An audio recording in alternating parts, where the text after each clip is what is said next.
Ash is groovy and I feel ugly. What is going on, my non-existent viewers? It is TVB, and this is a day 20 out of the 31 Days of Horror Challenge. Oh my goodness, we're 2/3 the way done with Spooktober. No! I love Spooktober, it's my favorite month of the year. But anyways, the past few days that I'm gonna be like flip-flopping between the Evil Dead movies and the Scream movies. So here's my review for Army of Darkness, the third installment of the Evil Dead franchise. You know how like Evil Dead 2 ends, like Ash falls into medieval England, and then like there's the Army of the Dead that's coming from Necronomicon, and like he has to defend these people and get back to his own timeline.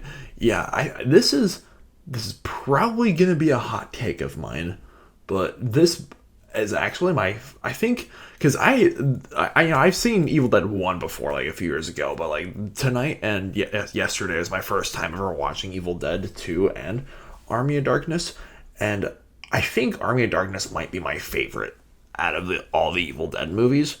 Because I've also seen the 2013 Evil Dead and Evil Dead Rise. I think Army of Darkness might be my favorite because it's like, you know how Alien is like the horror film and like Aliens is the war film, but they're both like sci-fis?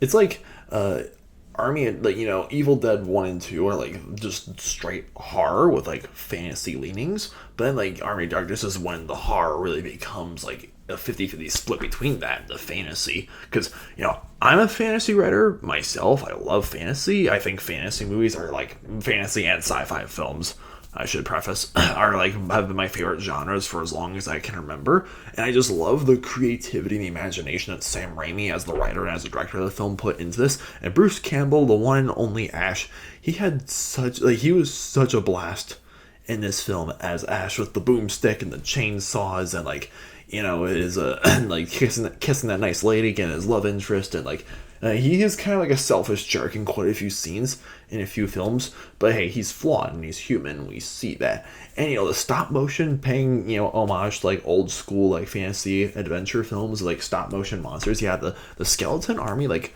really great special effects for 1992 that like CGI is like kind of missing. Like stop motion just has such a unique charm to it that like it might not look as realistic with CGI, but who cares? Like, sometimes, it depends on the film, of course. But yeah, like, just visually speaking, the film is just flawless. And it's like, again, just like, Evil Dead 2, this one's very quotable, the whole groovy moment's just yes, yes, yes, yes. It's campy and it's silly, but it's very fun and very Evil Dead.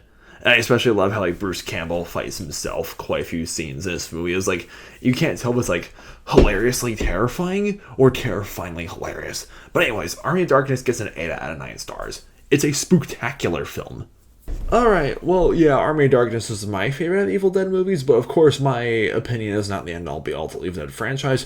Which, out of all the 5 Evil Dead films, which is your favorite? Let me know in the comments down below and subscribe. If you're new to my channel, please, holy cow, I need to go to bed. You guys have a good night. Stay beastly.